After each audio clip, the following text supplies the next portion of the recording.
Welcome to achieve TNPSC academy YouTube channel. TNPSC group 4 date சொல்லிட்டாங்களே, இன்னும் படிக்க ஆரம்பிக்கலையே. இப்போ ஸ்டார்ட் பண்ணால் கூட எக்ஸாமை நம்மளால் கிளியர் பண்ண முடியுமா? குரூப் எக்ஸாமுக்கு இன்னும் 2 மாதம் தான் இருக்கிறப்போ என்னென்ன பண்ணணும், எப்படி எப்படி படிக்கணும்னு யோசிச்சுட்டு இருக்கீங்களா? அப்போ இந்த வீடியோ உங்களுக்கு தான். வாங்க வீடியோக்குள்ளே போகலாம். டிஎன்பிஎஸ்சி குரூப் 4 எக்ஸாம் ஜூலை 12ஆம் தேதி நடக்க இருக்கு. மொத்தம் 200 கேள்விகள், 300 மார்க்ஸ். நீங்கள் இப்போ தான் படிக்க ஆரம்பிக்கிற நபராக இருந்தால் கூட கண்டிப்பாக உங்களால் கிளியர் பண்ண முடியும். இதான் உங்களுடைய ஃபஸ்ட் அட்டம்ப்டாக இருந்தால் கூட சரி, நிச்சயம் உங்களால் இந்த எக்ஸாமை கிளியர் பண்ணி ஒரு அரசு வேலையை வாங்கிட முடியும். அதுக்கு நீங்கள் முதல்ல தமிழ் சப்ஜெக்ட்டுக்கு கான்சென்ட்ரேட் பண்ணுங்கள். ஏன்னா தமிழ் சப்ஜெக்ட்டுக்கு தான் வெயிட்டேஜ் அதிகம். தமிழில் இருந்து மட்டுமே மொத்தம் 100 கேள்விகள் கேட்பாங்க. மொத்தம் டிஎன்பிஎஸ்சி குரூப் 4 எக்ஸாம் 300 மார்க்ஸ்க்குனா 150 மார்க்ஸ், எப்படி 150 மார்க்ஸ் உங்களுக்கு தமிழில் இருந்து மட்டுமே வரப்போகுது. தமிழில் மெயினாக இலக்கியத்தை விட இலக்கணமில் ரொம்ப கான்சென்ட்ரேட் பண்ணுங்கள். மேக்ஸில் எப்படி சில ப்ராப்ளம்ஸில் நமக்கு ஃபார்முலாவை அப்ளை பண்ணால் ஈஸியாக ஆன்சர் கிடச்சிருமோ, அதை மாதிரி தமிழ் இலக்கணமில் இலக்கண விதிகளை தெரிந்து வைத்து கொண்டால் மட்டுமே அந்த இலக்கண விதிகளை ஈஸியாக அப்ளை பண்ணுறது மூலமாக உங்களுக்கு ஆன்சர் கிடச்சிரும். ஸோ தமிழை பொறுத்த வரைக்கும் ஒன்றுமே இல்லை. நம்ம இது வரைக்கும் 6th to 10th புக்ஸில் படித்த பேசிக் இலக்கணம் தான் குரூப் 4 எக்ஸாம் தமிழ் கொஸ்டின் பேப்பரில் உங்களுக்கு கேட்க போகிறாங்க. ஸோ ஒன்றும் இல்லை, எடுத்துக்காட்டாக பிரித்தெழுதுக, சேர்த்தெழுதுக, எதிர்ச்சொல், கலைச்சொற்கள், பழமொழிகள், மொழிபெயர்ப்பு, வேர்ச்சொல் கண்டறிக, இது மாதிரி ரொம்ப ஈஸியாக தான் கேட்பாங்க. எப்பயுமே எந்த சப்ஜெக்ட் படிக்கிறதா இருந்தாலும் சரி, ஒழுங்காக சிலபஸ் ரெஃபர் பண்ணி நம்ம கரெக்டாக தான் படிக்கிறோமா அப்படிங்கிறத ஒரு 1 to 2 டைம்ஸ் நீங்கள் கன்ஃபார்ம் பண்ணிவிட்டு படிக்க ஆரம்பிங்க.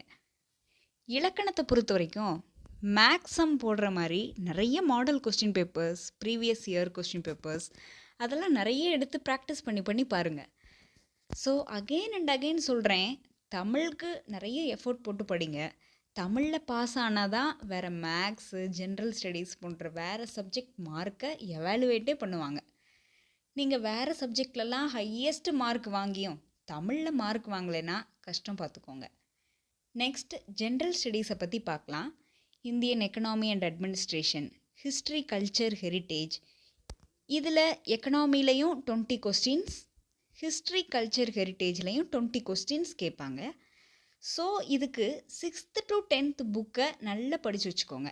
இந்தியன் எக்கனாமியெல்லாம் பொறுத்த வரைக்கும் 10th, 11th, 12th ஸ்டாண்டர்ட் இந்த இந்தியன் எக்கனாமி புக்ஸை மட்டும் படித்தாலே போதுமான விஷயந்தான். அடுத்து பொலிட்டியிலிருந்து உங்களுக்கு சுமார் 15 கொஸ்டின்ஸ், 15 கேள்விகள் கேட்பாங்க. பொலிட்டியை பொறுத்த வரைக்கும் நீங்கள் இம்பார்ட்டண்ட்டாக கவர் பண்ண வேண்டிய டாபிக்ஸ் வந்துட்டு கான்ஸ்டியூஷன், நம்மளுடைய அரசியலமைப்பு, ப்ரையம்பிள், எலெக்ஷன், சென்ட்ரல் கவர்மெண்ட், அப்புறம் ஸ்டேட் கவர்மெண்ட். இந்த டாபிக்ஸ்லாம் நீங்கள் பொலிட்டியை பொறுத்த வரைக்கும் ரொம்ப முக்கியமாக கவர் பண்ண வேண்டிய டாபிக்ஸ். பொலிட்டியை பொறுத்த வரைக்கும் ரொம்ப ஈஸியான சப்ஜெக்ட் அப்படிங்கிறது பொலிட்டி தான். 6th to 10th வரையிலான பொலிட்டியோடைய என்டையர் சிலபஸை நீங்கள் நினச்சா ஒரு 3 to 5 டேஸில் நீங்கள் ஃபுல் ஃப்ளெஜ்டாக உட்காந்து படிச்சிங்கன்னா உங்களால் ஒரு 3-4 நாளில் உங்களால் கண்டிப்பாக பொலிட்டி சிலபஸை கண்டிப்பாக படித்து முடிக்க முடியும். அந்தளவுக்கு ரொம்ப ஈஸியான சப்ஜெக்ட் அப்படிங்கிறது பொலிட்டினாலே முக்கியமாக நிறைய ஆர்டிகல்ஸை ஞாபகம் வச்சுக்க வேண்டியிருக்கும். ஸோ அந்த ஆர்டிகல்ஸ் எல்லாம் நீங்கள் டெய்லி ஞாபகம் வச்சுக்கிறதுக்கு நீங்கள் டெய்லி ஆர்டிகல்ஸை ரிவைஸ் பண்ணிகிட்டே இருங்க. ஸோ எல்லா ஆர்டிகல்ஸையும் அழகாக நீட்டாக தொகுத்தெடுத்து அழகாக ஒரு பேப்பரில் எழுதி அதை டெய்லி ரிவைஸ் பண்ணி பாருங்கள், சொல்லி பாருங்கள். அப்போது உங்களுக்கு கண்டிப்பாக ஞாபகம் இருக்கும். ஆர்டிகல்ஸை பொறுத்த வரைக்கும் national emergency, state emergency, finance emergency, இதை டிஃபைன் பண்ணக்கூடிய ஆர்டிகல்ஸ்லாம் என்னென்ன அப்படிங்கிறத பார்த்து வச்சுக்கோங்க. அப்புறம் chief minister, prime minister, president, governor, இவங்களுடைய அதிகாரங்களை, இவங்களுடைய பவர்ஸை டிஃபைன் பண்ணக்கூடிய ஆர்டிகல்ஸ் என்ன அப்படின்னு ரொம்ப முக்கியமாக பார்த்து வச்சுக்கோங்க.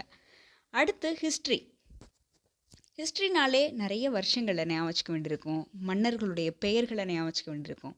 அப்புறம் நிறைய பேட்டில், போர்கள் அதை பற்றியான நிறைய இன்ஃபர்மேஷன்ஸ் ஞாபகம் வச்சுக்க வேண்டியிருக்கும்.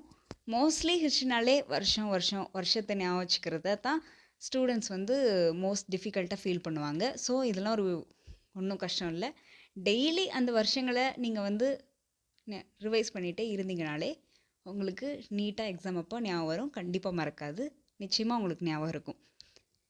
இந்தியன் நேஷ்னல் மூமெண்ட் அதை பொறுத்த வரைக்கும் 10th to 12th புக்ஸை நீங்கள் நீட்டாக ரெஃபர் பண்ணி படிச்சிங்கனாலே போதும். அடுத்து ரொம்ப முக்கியமாக ஹிஸ்ட்ரியை பொறுத்த வரைக்கும் Indus valley civilization, Mughals, Gupta period, Delhi sultanate, அப்புறம் ரொம்ப ரொம்ப முக்கியமாக சவுத் இந்தியன் கிங்டமோடைய ஹிஸ்ட்ரியை ரொம்ப நல்லா படித்து வச்சுக்கோங்க. இப்போது நான் சொன்னேன் இல்லையா, இந்தஸ் வேலி சிவிலைசேஷன், முகல்ஸ், இந்த மாதிரி இந்த டாபிக்ஸ்க்கெலாம் ரொம்ப இம்பார்ட்டன்ட் கொடுத்து நீங்கள் படித்து வச்சுக்கோங்க. அடுத்து ஜாகிரஃபி, சயின்ஸ். ஜாகிரஃபிலையும் சரி சயின்ஸ்லேயும் சரி தலா 5 கொஸ்டின்ஸ் கேட்க போகிறாங்க ஒவ்வொரு சப்ஜெக்ட்லேயும் இருந்து. ஸோ இந்த ஜாகிரஃபி, சயின்ஸை பொறுத்த வரைக்கும் நீங்கள் 10th ஸ்டாண்டர்ட் லெவலில் புக்ஸ் படித்தா மட்டுமே போதுமானது. அடுத்து கரண்ட் அஃபேர்ஸ். கரண்ட் அஃபேர்ஸை பொறுத்த வரைக்கும் இப்போ சிலபஸில் பார்த்தீங்கன்னா ஒவ்வொரு சப்ஜெக்ட்கிட்டையும் கரண்ட் அஃபேர்ஸ்னு கொடுத்துருப்பாங்க. இப்போ எக்ஸாம்பிள் பொலிட்டி பக்கத்தில் கரண்ட் அஃபேர்ஸ்னு கொடுத்துருக்காங்கன்னா மேபி கொஸ்டின்ஸ் எப்படி கேட்கலாம்னா, இப்போது எலெக்ஷன் கமிஷன் ஹெட் யாராக இருக்கா, இல்லைனா நம்மளுடைய சுப்ரீம் கோர்ட்டுடைய கரண்ட் சீஃப் ஜஸ்டிஸ் யார், இப்படிலாம் கேள்விகள் வர வாய்ப்பு இருக்குது. அப்புறம் கரண்ட் அஃபேர்ஸ்னாலே மெயினாக தமிழ்நாடு கவர்மெண்ட்டுடைய ஸ்கீம்ஸ் பற்றி தெரிஞ்சு வச்சுக்கோங்க. எக்ஸாக்ட் டேட்டா, ஸ்டாட்டிஸ்டிக்ஸ்க்கெலாம் நீங்கள் கவர்மெண்ட் வெப்சைட்டை மோஸ்ட்லி நீங்கள் ப்ரிஃபர் பண்ணி ரெஃபர் பண்ணுறது ரொம்ப நல்லது. ஏன்னா கவர்மெண்ட் வெப்சைட்டை ரெஃபர் பண்ணும்போது தான் உங்களுக்கு exact and accurate statistics and data கிடைக்கும். ஸோ அடுத்து மேக்ஸை பற்றி பார்த்தோம்னா சுமார் 25 கேள்விகள் மேக்ஸ்லேருந்து உங்களுக்கு கேட்பாங்க. ஆப்டிடியூட்லேருந்து 15 கேள்விகளும், ரீசனிங் லாஜிக்கல் ரீசனிங்லேருந்து சுமார் 10 கேள்விகளும் கேட்பாங்க. லாஜிக்கல் ரீசனிங் பற்றியான கொஸ்டின்ஸை சால்வ் பண்ணுறதுக்கு நிச்சயமாக உங்களுக்கு தெரியும் creative thinking and critical thinking ability ரொம்ப முக்கியம். ஸோ அந்த ஸ்கில்ஸ் எல்லாம் நீங்கள் டெவலப் பண்ணுறதுக்கு இப்போவே நிறைய லாஜிக்கல் ரீசனிங் கொஸ்டின்ஸ் எடுத்து டெய்லி நீங்கள் ப்ராக்டிஸ் பண்ணி பாருங்கள். உங்களால் எந்த அளவுக்கு யோசிக்க முடியுது, ஆன்சர் கொண்டு வர அளவுக்கு உங்களுடைய திங்கிங் கெப்பாசிட்டி இருக்கான்னு உங்களை நீங்களே டெஸ்ட் பண்ணி பாருங்கள். ஆப்டிடியூட்லாம் டெய்லி 1 to 2 ஹவர்ஸ் ப்ராக்டிஸ் பண்ணுங்கள். ஃபார்முலாஸ்லாம் டெய்லி ரிவைஸ் பண்ணிகிட்டே இருங்க. ஃபார்முலாவெல்லாம் குயிக்காக ரிவைஸ் பண்ணுறதுக்கு தனியாக ஒரு பேப்பரில் எழுதி வச்சுக்கோங்க. இப்போது நம்ம என்னென்ன சப்ஜெக்ட்ஸ் படிக்கணும், என்னென்ன சப்ஜெக்ட்ஸ்க்கு எவ்வளவு வெயிட்டேஜு அதெல்லாம் பார்த்துட்டோம். அடுத்து எப்படி படிக்கிறது, படிச்சிட முடியுமான்னு கேட்டால் கண்டிப்பாக படிச்சிட முடியும்.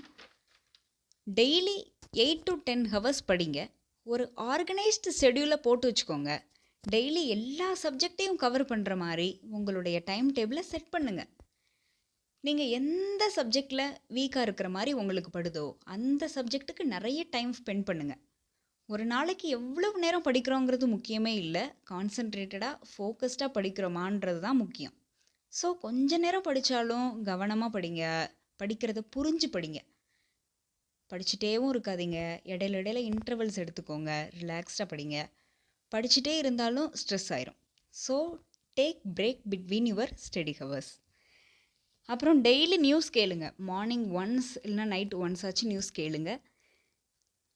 கரண்ட் அஃபேர்ஸ் எக்ஸாம் இப்போது ஜூலையில் நடக்கிறதுக்கு அப்படின்னா லாஸ்ட்டு ஒரு 6 to 8 months கரண்ட் அஃபேர்ஸாவது நீங்கள் படித்து வைக்கிறது நல்லது. லாஸ்ட் ஒரு 6 to 8 monthsலேருந்து கரண்ட் அஃபேர்ஸ் கொஸ்டின் வர்றதுக்கு அதிக வாய்ப்புகள் இருக்குது. ஸோ செப்டம்பர்லேருந்து ஓல்டு கரண்ட் அஃபேர்ஸ்லாம் எடுத்து பாருங்கள். தென் இனிமேல் டெய்லி நடக்கிற அப்டேட்ஸை டே டு டே தெரிஞ்சு வச்சுக்க நியூஸ் பாருங்கள், நியூஸ் பேப்பர் படிங்க. எவ்வளவு படித்தாலும் படிக்கிறத ரிவைஸ் பண்ணிகிட்டே இருங்க. டெய்லி பேசிஸ்லேயோ இல்லைன்னா வீக்லி பேசிஸ்லேயோ ரிவிஷன் கண்டிப்பாக பண்ணுங்கள். ரிவிஷன்னா ஒன்றும் இல்லை, ஒரு கிளான்ஸ் இந்த வாரத்தில் நம்ம என்ன படித்தோம் அப்படிங்கிறத ஒரு ரீகேப் மாதிரி பாருங்கள். என்ன படித்தோம் அப்படிங்கிறத ஒரு ரீகேப் மாதிரி பாருங்கள். ஸோ உங்களுக்கு ஈஸியாக மறக்காமல் இருக்கும், வேறு ஒன்றும் இல்லை. எவ்வளோ படிக்கிறோங்கிறது முக்கியம் இல்லை, ரிவைஸ் பண்ணுறது தான் முக்கியம். இல்லைன்னா ஈஸியாக மறந்துடும். இன்னும் 2 மாதம் கூட இல்லை, ஸோ ஈவினிங் படிக்கலாம், நாளைக்கு படிச்சுக்கலாம் அப்படின்னு தள்ளி போட்டுகிட்டே வராதீங்க. ப்ரொகாஸ்டினேஷன் பண்ணவே பண்ணாதீங்க. உங்களுக்கு எவ்வளவு டைம் இருக்கோ மேக்ஸிமம் அதை யூட்டிலைஸ் பண்ண பாருங்கள். Previous year question papers, mark test papers அதெல்லாம் எடுத்து ப்ராக்டிஸ் பண்ணி பாருங்கள். கொஞ்ச நாளைக்கு சோஷியல் மீடியா டிஸ்ட்ராக்ஷன்ஸ்லாம் தள்ளி வைங்க. அப்புறம் ரொம்ப ரொம்ப முக்கியமாக, ரொம்ப லெஸ் டேஸ் தான் இருக்குன்ட்டு டே அண்ட் நைட் நான் படிக்கிறேன் அப்படின்னு சொல்லிட்டு கண்டிப்பாக உங்களுடைய ஹெல்த்தை ஸ்பாயில் பண்ணவே பண்ணாதீங்க. Health is the first and foremost wealth. So ரொம்ப ஸ்ட்ரெயின் பண்ணிக்காதீங்க. ஸோ எதிர்கால அரசு அதிகாரிகளே, இப்போ உங்களுக்கு ஒரு நம்பிக்கை வந்திருக்கும், உங்களால் கண்டிப்பாக முடியும், ஒரு வேலை, அரசு வேலை வாங்கிடலாம் அப்படின்னு சொல்லி. இப்போவே இந்த நம்பிக்கை வந்துட்டா நீங்கள் இப்போவே பாதி ஜெயிச்சிட்டீங்க. வெற்றி நடை போடுங்க. இந்த வீடியோ பிடிச்சிருந்தா லைக் பண்ணுங்கள், ஷேர் பண்ணுங்கள், சப்ஸ்கிரைப் பண்ணுங்கள். நன்றி, வணக்கம்.